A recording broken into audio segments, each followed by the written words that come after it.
Facebook super coaching and very good afternoon everyone.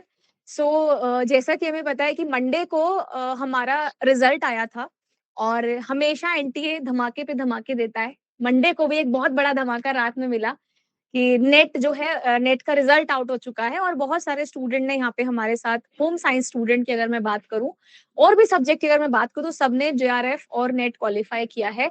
और बहुत सारे स्टूडेंट होम साइंस के भी ऐसे हैं जिन्होंने जेआरएफ और नेट क्वालिफाई किया है। अभी कुछ ही समय पहले हमने एक आर्या से बात की थी कि उन्होंने कैसे अपनी प्रिपरेशन करी, जो सब लोगों ने सेशन भी देखा होगा।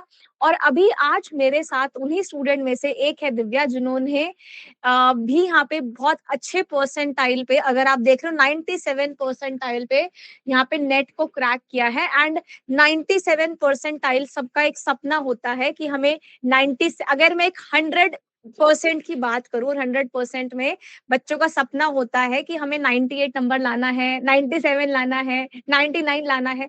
सो ये नंबर हमारा स्टार्टिंग से ही माइंड में कि एक बहुत बड़ा नंबर है और this is the big number, this is the biggest achievement कि आपने नेट क्वालिफाई किया है।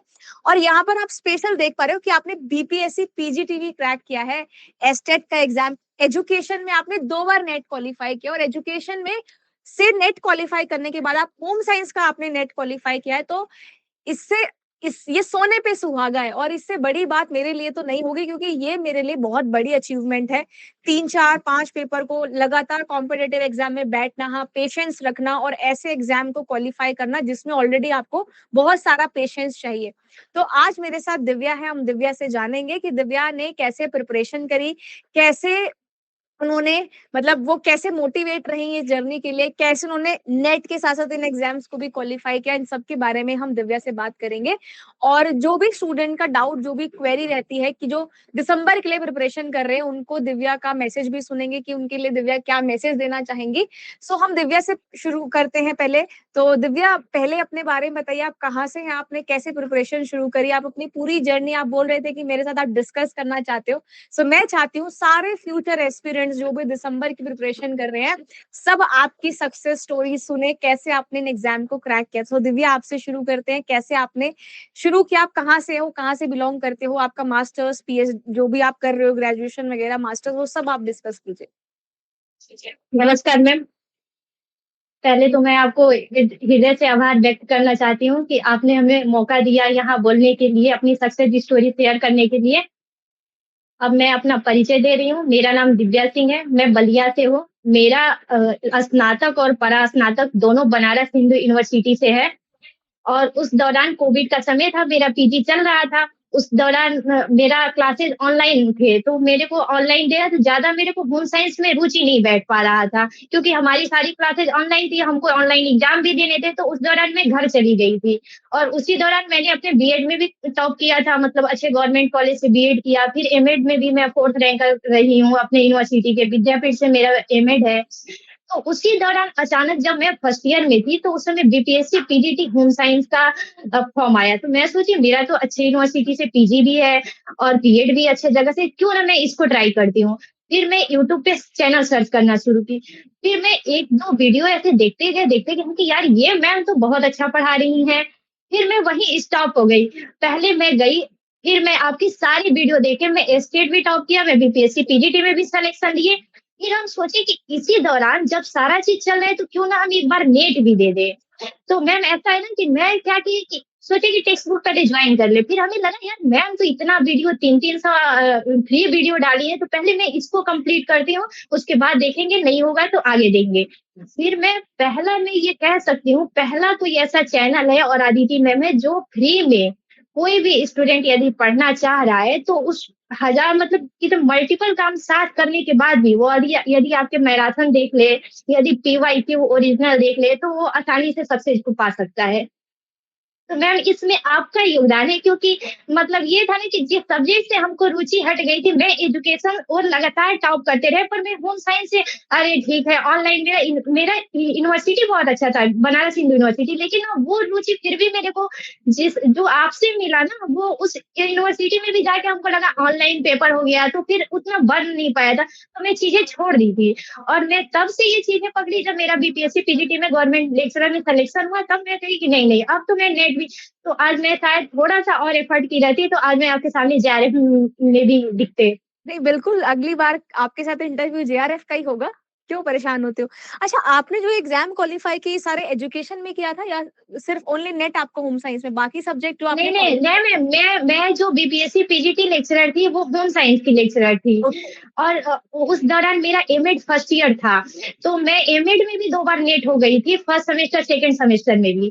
तो मेरे को ये डिसीज़न लेने में थोड़ी कठिनाई हो रही थी कि या तो हम जॉब करें या तो हम अपना एमएड छोड़ दें। तो उस समय मेरे बड़े भाई साहब का मार्गदर्शन था, वो भी चूँकि प्रोफ़ेसर हैं, तो वो बोले, "देखो, ये तो अभी तुम्हारा पहला मंजिल है, अभी रास्ते को क्लोज़ नहीं करना है, तुम जॉब छोड़ सकती हो, बिहार जाने से अच्छा तुम एमएड में भी आगे हायर एजुकेशन में पीएचडी कर सकती हो, असिस्टेंट प्रोफेसर का होम साइंस भी तुम्हारे पास ऑप्शन है, तुम्हारे पास बहुत सारे ऑप्शन है, तो तुम ये भी कर।" तो उस समय मैं जॉब छोड़ी, उस समय बहुत लोग हमसे ये बोला, "अरे सरकारी जॉब है, क्यों छोड़ दिए? लेक्चरर का पद था।" फिर मेरे को लगा नहीं, उसके बाद से जब ये साइकिल आया दिसंबर का, तब से मैं यहाँ तक कि कुछ नोट्स भी नहीं बनाई थी। मेरे लिए तो वो जो 2-200 पीवाईक्यू इतने इम्पोर्टेंट मतलब निकले कि मैं बस उसको देख के मतलब हम क्या बताएँ, हम एक साथ इतने काम में बिज़ी थे, फिर भी इतने अच्छे परसेंटाइल आ गए। उसमें आपका सबसे बड़ा योगदान है और इस समय पीएचडी में भी मैं सेलेक्टेड हूँ, मेरा 4th रैंक है, मैं विद्यापीठ से पीएचडी मेरा एजुकेशन से चल रहा है। क्या बात है! फिर तो बहुत अच्छी बात है और ये चीज़ बहुत बड़ा अचीवमेंट है कि यार एजुकेशन आप पढ़ रहे हो, इतने टाइम से एजुकेशन पढ़ रहे हो और फिर मैं ऑलरेडी एजुकेशन एक बहुत बड़ा सब्जेक्ट है, उसमें भी मैम नेट आपका योगदान है इसमें, नेट होम में बहुत साइंस सारी नहीं, नहीं, मेरा योगदान तो रहा ही है। मैं तो सिर्फ़ आपको मोटिवेट कर सकती हूँ, पुश कर सकती हूँ, थो हल्का-सा पढ़ा सकती हूँ, बट ये सारे आप लोगों के एफर्ट्स रहते हैं, जो आप यहाँ तक पहुँचते हो, आप सेल्फ स्टडी करते हो, आप खुद का एनालिसिस करते हो, आपका खुद का आईक्यू है। हम लोग तो थोड़ा-सा पुश कर देते हैं ताकि आप लोग को थोड़ा-सा सपोर्ट मिल जाए। We are like a supporters कि जो बस आपको सपोर्ट कर देते हैं मैम कि ठीक बहुत सपोर्ट है, वो है। उतना ज़्यादा बहुत सपोर्ट है। फ्री में मतलब इतनी क्लासेस प्रोवाइड करना यदि कोई स्टूडेंट चाहे ना तो वो बैठ के मल्टीपल स्टडी करते हुए भी आराम से क्वालीफाई कर सकता मेन है। चीज़ स्टूडेंट को मैं ये बोलना चाहूँगी जो देखो आप ये बोलते हो कि मैम नेट बहुत मुश्किल है।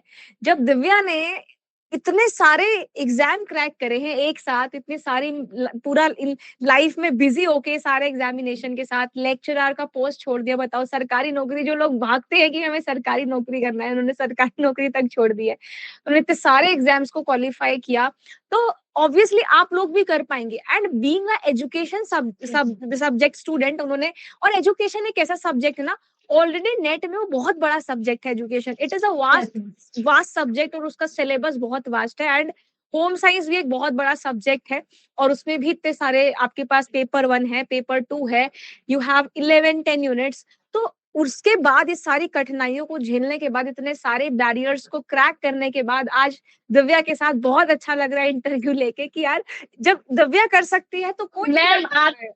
आपसे ज़्यादा हमको अच्छा लग रहा है कि हम आपसे लाइव बात कर रहे हैं। मतलब पहले हम देखते देखते थे तो मेरा ये भी रहता है यार ये मैम बहुत सुंदर भी है, बहुत टैलेंटेड भी है।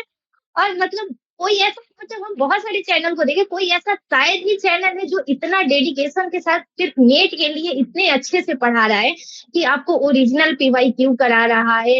लास्ट समय जाने से पहले 3-3 4-4 घंटे का, तो वो कोई भी स्टूडेंट यदि थोड़ा भी वो मेहनती होगा ना तो मैम आसानी से पा सकता है। हाँ, ये तो देखो हम कहीं से बोलते हैं ना कि अगर किसी को ढूँढने निकलो तो सब मिल ही जाते हैं, तो हम लोग भी यस मैम, यस मैम। तो मिल ही जाएँगे और एक्चुअली जब से ऑनलाइन प्लेटफ़ॉर्म आए हैं, तब से हम स्टूडेंट से कनेक्ट कर पाते हैं, उन स्टूडेंट से भी जहाँ पे फैसिलिटी नहीं है। अब अगर मैं ऑफलाइन सेंटर खोल के बैठ जाऊँ, तो माइट भी जो दूर के स्टूडेंट हैं, वो नहीं आ पाएँगे। सो ऑनलाइन यस हम मैम। इसीलिए कनेक्ट होते हैं ताकि हम बहुत सारे ऑडियंस से कनेक्ट हो सके और नॉट अ ऑडियंस मैं उनको ऑडियंस नहीं बोलूँगी, I call them as a family कि हम एक परिवार की तरह रहते हैं और परिवार की तरह जुड़ सकते हैं। मेरी तो कंसिस्टेंसी में पूरी क्लास रहती है मंडे टू फ्राइडे आप लोग सब लोग अटेंड भी करते हो। तो दिव्या जब आपका ये जर्नी शुरू हुआ मतलब आपका मास्टर्स कौन से ईयर में खत्म हुआ था? मेरा मैम मास्टर कोविड समय 2020 में था। 2020 में, तो तब से आपने नेट के लिए मतलब पेपर दिया नहीं, नहीं, एजुकेशन? मैं बीएड साइड आ गई थी, तो मैं इधर सीटेट वोटेट देने लगी थी, फिर मैं एमएड करने लगी, तो मैं अच्छा, एजुकेशन में ओके। फर्स्ट ईयर में ही 2 बार नेट करने लगी। जब बीपीएससी पीजीटी का फॉर्म आया था, मतलब अभी 1 साल पहले, तब मैं वो सोची कि होम साइंस से ही एलिजिबल थी, उसमें एजुकेशन नहीं था, क्योंकि अभी तो मेरा मास्टर फर्स्ट ईयर था। तो मैं सोची कि अब होम साइंस सब बोलने लगा, "अरे, तुम तो बीएचयू से पढ़ी हो, तुम्हारा तो हो जाएगा, तुम्हारा।" फिर हम सोचे यार, हमको पता था कि हम ऑनलाइन एग्ज़ाम दिए हैं, ऐसे गूगल से कॉपी से पेस्ट से, तो फिर हम चैनल सर्च करने लगे। तब जैसे आपका चैनल मिला, मैं वहीं पे रुक गई। मैं बोली बस, उसके बाद से मैम मेरा स्टेट, हम आपको बता रहे हैं, बस 10 दिन के अंदर हुआ था स्टेट का एग्ज़ाम। मेरा टोटल जॉइनिंग तैयारी 2 का 1 मंथ के अंदर हो गया था, और 10 दिन में मेरे 150 में से 110 नंबर थे स्टेट में। और मेरा वहाँ भी आसानी से, सब बोला बड़ा आयोग है, पेपर को सीरियस लेना, बीपीएससी है, तो क्या पता ना हो हल्के में। भैया हमेशा कहते कोई पेपर को हल्के में। और पहले सेमेस्टर में भी हम नेट देने गए थे एजुकेशन से, तो भैया बोले पहला और आखिरी ही समझा, बार-बार नहीं देते। पेपर क्या पता इसी से भर्ती देने को मिल जाए। अब वही मेरे साथ होम साइंस में हुआ। मेरा पहला उसी में सिलेक्शन हुआ, उसके बाद मैं सोची अब तो मेरे को इससे नेट करना है। जब मैं इतने सारे पीवाईक्यू, इतने सारे मैराथन, मैं ये तुरंत उसी समय समझ गई थी कि नेट तो इसमें होना तय है, और बस इस फ्री वीडियो से ही हम कर ले जाएँगे। तो यही मोटिवेशन और यही डेडिकेशन सब स्टूडेंट्स में होना चाहिए, जो मोटिवेशन मुझे और जो डेडिकेशन मुझे आप में दिखा। और कितना समय लगा आपको इस क्रैक करने में, मतलब कितना मैम, टाइम दिया आपने? ये होम साइंस, मतलब हम बीपीएससी के समय पढ़े थे 1 आध 2 महीने, फिर अभी मैं 1 महीने पूरा डेडिकेटेड के साथ आपके सारे मैराथन देख गए थे, नोट्स नहीं बना पाए थे, क्योंकि हमको एजुकेशन से भी मेरा चल रहा था, तो उधर भी पीएचडी के सारे ये थे कि हाँ, पीएचडी अच्छा करना है, अच्छा रैंक आएगा, क्योंकि मतलब टॉप करेंगे तो अच्छी जगह में हो जाएगा, तो ये सारा उधर भी चल रहा था। पर मैं 1 महीना पूरी होम साइंस के लिए डेडिकेशन के साथ, एक भी मैं मतलब आपके प्लेलिस्ट से कोई ऐसा वीडियो नहीं छोड़ पाई थी। बताओ, 1 उस समय महीने में प्रपोज़ अगर आपने पूरा नेट का प्रिपरेशन करके नेट भी क्वालीफाई कर लिया एंड 97 परसेंटाइल के साथ भी क्रैक करा है, तो ये बहुत बड़ी अचीवमेंट है। अब उस मेरे समय लिए मैम प्रपोज़ल भी बनाना पड़ रहा था, मेरे को करेक्ट। एजुकेशन में भी बनाना पड़ रहा था कि थोड़ा अच्छा ये वो हो, तो हमको दोनों बैलेंस करें, बस वो इसमें आपका सबसे ज़्यादा योगदान है। आपका पूरे सिस्टमैटिक तरह से प्लेलिस्ट नहीं रहता, तो शायद नहीं पॉसिबल होता मेरे लिए भी। नहीं देखो, हम लोग तो है ही आपके साथ, बाकी आपको सेल्फ स्टडी की भी ज़रूरत पड़ती है। तो कितने घंटे पढ़ा आपने? खुद कितना सेल्फ स्टडी किया? क्वेश्चन मैम होता है स्टूडेंट का, मैम कितने घंटे पढ़े? 2 घंटे, 7 घंटे, 8 घंटे, 9 घंटे? तो आप क्या मैम कहना चाहोगे मेरे आपके मुश्किल से? से दिन भर में सारे काम करने के बाद, ये सब एजुकेशन से, इससे उससे करने के बाद, मेरे को 4-5 घंटे टाइम मिल जाते थे होम साइंस के लिए। अच्छा, क्योंकि तो आपके हमको साथ ये था ना कि हमको इसी बार करना है, हमको अगले बार का, क्योंकि हम ऑलरेडी 20 उसमें नहीं दे पाए थे, उधर एजुकेशन साइड सीटेट देने लगे थे, टेट देने लगे थे, उसमें भी अच्छे-अच्छे मार्क्स आए। तो मैं एजुकेशन में इतना रुचि हो गया था, अब मेरे को लग रहा है कि एजुकेशन से ज़्यादा हम होम साइंस पढ़ने लग रहे हैं। अब जब आपके शॉर्ट्स आ रहे हैं, तो उस दिन आप बॉटल की पैकेजिंग बता रही थी पानी का, तो फिर मैं मतलब देख-देख के अब अच्छा लग रहा है, तो अब मेरा इधर साइड फिर से रुचि होने लगा। नहीं, बहुत अच्छा, मतलब ऐसा डिटर्मिनेशन मैं पहली बार, और बहुत अच्छा डिटर्मिनेशन है, सब में होना भी चाहिए। और ये मतलब बहुत अच्छा अचीवमेंट है। मेरे पास तो शब्द नहीं होते आपसे बात करने के बाद। बहुत सारे लोग जो अपनी स्टोरी सुनाते हैं, अपनी जर्नी शेयर करते हैं, तो मेरे पास ना शब्द नहीं होते कि यार हाँ, मतलब मैं आप लोगों की हेल्प कर रही हूँ और आपको मेरी क्लासेस से इतनी हेल्प मिल रही है। बहुत ज़्यादा। पेपर 1 में कुछ प्रॉब्लम आया, पेपर 1 को कैसे बैलेंस किया? मैम पेपर 1 में प्रीति मैम की भी क्लासेस देखी थी मैं, पर मेरे एजुकेशन में ये है ना कि आपका जो सेकंड पेपर है, उससे 40% आपका पेपर 1 से मैच करता है। जैसे रिसर्च करता है, कम्युनिकेशन राइट। करता है, आईसीटी, हायर एजुकेशन, तो ये सारे यूनिट हम लोग को ज़्यादा पढ़ने हैं। तो मेरे को ये था कि हमको पेपर 1 से 30 तो कैसे भी कर लेना है, और बस हम मैम का सारा वीडियो देख लेंगे, फ्री क्लासेस भी देख लेंगे, और लास्ट में मेरे पास टाइम भी नहीं बचा, तो मेरा हो जाएगा। इधर से मेरा 60 क्वेश्चन भी हो गया, तो नेट तो रखा है। इस बार पेपर 1 भी टफ आया था ना comparatively to the next last हाँ, पेपर। यस तो मैम, तो उसमें मेरा 28 था। अच्छा, तो फिर भी बहुत अच्छा अचीवमेंट है यार, मतलब पेपर 1 को बैलेंस किया आपने पेपर 2 के साथ। और पेपर 2 का भी अपने आप में बहुत बड़ा सिलेबस है, सभी हाँ सब्जेक्ट। मैम, पेपर 2 का ये है ना, पेपर 2 का चाइल्ड डेवलपमेंट जो है, ये सब मतलब मेरा एक्सटेंशन एंड कम्युनिकेशन में मैम पीजी है। तो हमारे लिए सबसे ज़्यादा कठिन अभी तक भी कोई है था, तो हमको टेक्सटाइल लगता था। टेक्सटाइल से हम बहुत दूर भागते थे, और इस बार चूँकि हम पेपर में गए, टेक्सटाइल ही पूरा बहुत ज़्यादा पूछा था। वो तो तो फेवरेट हम ये सब्जेक्ट है। हाँ, हाँ, यस मैम, वो आप बार-बार बता चुकी थी ना, तो मैं टेक्सटाइल के आपके सारे पीवाईक्यू पे फ़ोकस करती थी। तो जब इस बार गए तो हमें लगा ये तो टेक्सटाइल, हम सोचे चाइल्ड डेवलपमेंट जाएगा 40-50 तो क्या पता जेआरएफ भी हो जाए। जैसे पिछली बार सुनने में आया था कि चाइल्ड डेवलपमेंट बहुत ज़्यादा आया था। हाँ, हाँ। हमेशा तो चाइल्ड डेवलपमेंट टेक्सटाइल बहुत ज़्यादा आता है, तो इसलिए मैं बार-बार बोलती हूँ कि स्टूडेंट्स को मेनली वो 2 यूनिट पे तो फ़ोकस करना ही चाहिए। और तो मैम फूड से तो ऐसा लगा हो गया है जैसे हमें पता है कि आपका फूड प्रोसेसिंग से पीजी और पीएचडी ऐसे है ना, तो फूड से तो ऐसा लगा हो गया कि अब कोई कुछ देता भी है खाने को तो उसका सारा पता रहता है इसमें क्या है, क्या नहीं है।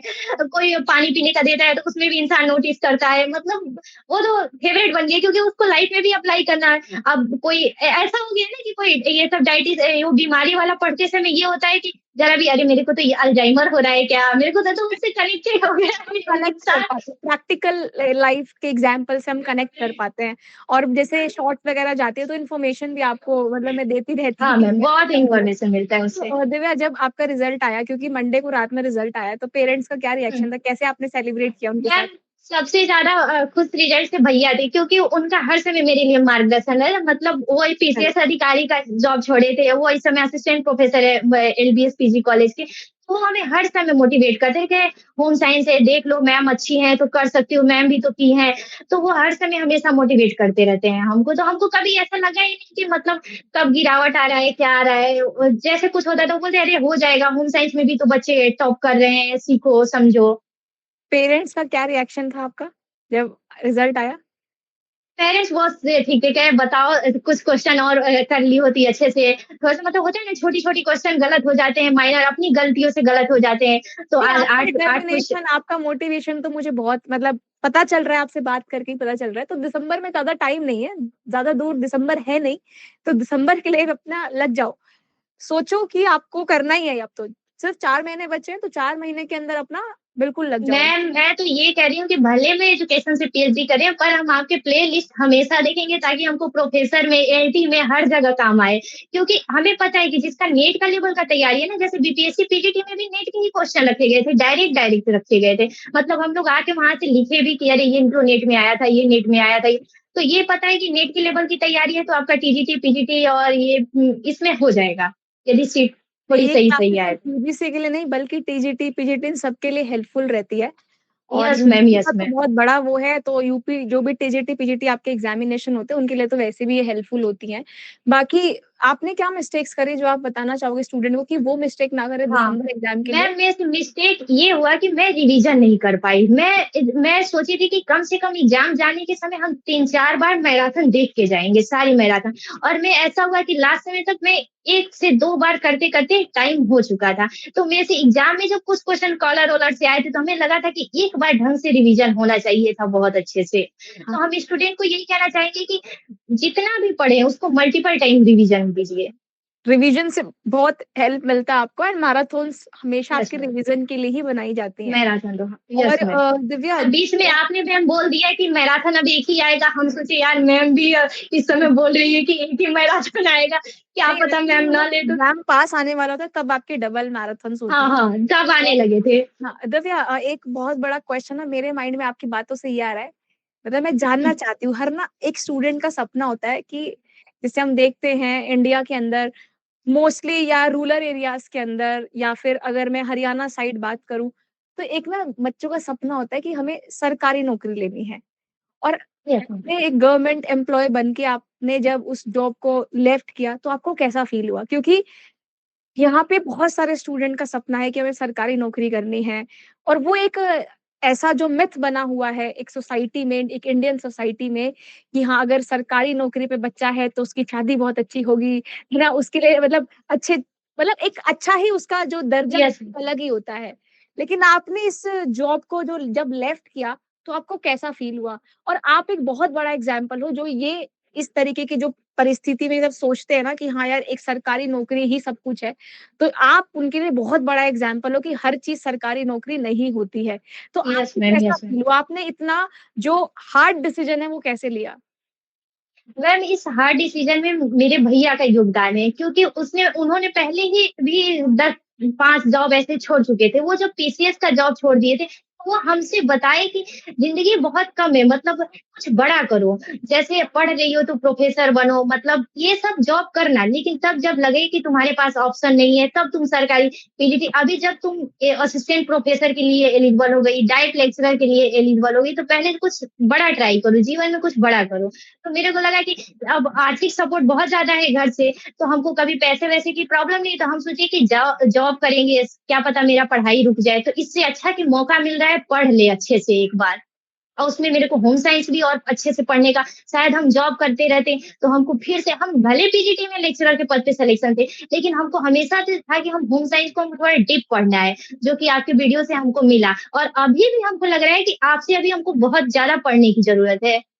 नहीं, हम तो आपके साथ ही हैं, पढ़ाते रहेंगे आपको। हाँ, बिल्कुल। मैं वो तो देख रही, जिस दिन से रिजल्ट आया उस दिन से भी आप क्लासेस, उससे पहले से भी क्लासेस आ रहे हैं। हाँ, क्लासेस तो कंटिन्यू चलती रहेगी। सो एक बहुत अरे अच्छी जॉब। मुझे इसका आंसर मिला है, जो लोग ये सोचते थे कि नहीं सरकारी नौकरी ही सब कुछ है। तो आज मैंने ये एग्ज़ाम्पल भी आपसे बातचीत करके लाइव देखा है कि हर चीज़ सरकारी नौकरी नहीं होती, कभी-कभी हमें बड़े नहीं सपने होती। देखने होते हैं। और आई होप आपको, मतलब मेरे साइड से तो बहुत सारी ब्लेसिंग्स है आपको, आपकी फैमिली को, थैंक आपके यू मैम। भैया को, इवन सभी स्टूडेंट्स को जिन्होंने इतनी मेहनत करी, क्योंकि मुझे भी पता है कि एक नेट और जेआरएफ को क्रैक करने में कितनी मेहनत लगती है। मैं भी उसी दौर से गुज़री हूँ, तो आई कैन कंप्लीटली अंडरस्टैंड, मुझे भी एक्सपीरियंस है, तो बहुत मेहनत लगती है, सब यहाँ तक पहुँचने में इवन बहुत मेहनत लगती है। तो आई विश कि आप भी एक अच्छा, मतलब अपनी लाइफ में सक्सेस गेन करो। एंड मेरे पास जो नेक्स्ट मैसेज आएगा वो यही आएगा कि मैम, अब जो भी आपका सपना है अब करना, वो मेरा एनरोल्ड हो चुका है, या मैं अब ये प्रोफ़ेसर बन चुकी हूँ, या मैं दोबारा से एक गवर्नमेंट जॉब में आ गई हूँ। क्योंकि जब मैंने थैंक आपका यू। मैसेज देखा टेलीग्राम पे और जब आपने मुझे ये बताया, आई वाज़ लिटरली शॉक्ड कि एजुकेशन से नेट निकाल के कोई होम साइंस कैसे कर सकता है? तो मैंने सोचा कि मैं दिव्या से जानूँगी कि उनकी जर्नी कैसी है, मतलब education and home science are very yes ma'am, yes ma'am. Different है। एंड फिर भी आपने दोनों को मैनेज करा, तो ये बहुत ही बड़ी बात है स्टूडेंट्स के लिए, मेरे लिए भी। मतलब आई वाज़ शॉक्ड, मैंने कहा यार, एजुकेशन से होम साइंस का नेट देना, वो भी एक ही बार में क्लियर होना, तो ये बहुत बड़ी बात है। तो मेरे को तो बहुत खुशी हो रही है, ठीक है, I can not express my happiness, और मुझे एक्सप्रेस करना ज़्यादा आता मैम हमको भी बहुत ज़्यादा खुशी हो रही है कि हम आपसे कनेक्ट कर पा रहे हैं और हमें इतने बेस्ट टीचर मिले होम साइंस के लिए। अब जो ये भटकने का सिस्टम होता था कि यहाँ-वहाँ जाए देखे, अब एकदम स्थिर है कि हाँ, जो करना है, असिस्टेंट प्रोफ़ेसर भी बनना है, नेट का पीवाईक्यू और आपकी मैराथन इनफ है।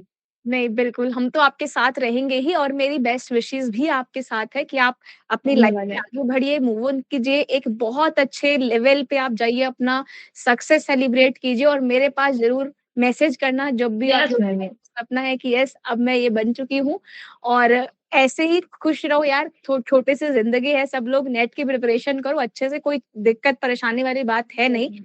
एग्ज़ामिनेशन को जो लेवल है, आई नो वो टफ होता जा रहा है, बट अगर आप पढ़ोगे, जब दिव्या ने क्रैक कर लिया 3 एग्ज़ामिनेशन तक और एजुकेशन से होके होम साइंस में क्रैक किया है, तो आप लोगों के लिए तो बहुत आसान होगा, जो ओनली सिर्फ़ और सिर्फ़ होम साइंस पे फ़ोकस कर रहे हैं, तो उनके लिए तो और भी ज़्यादा आसान होगा।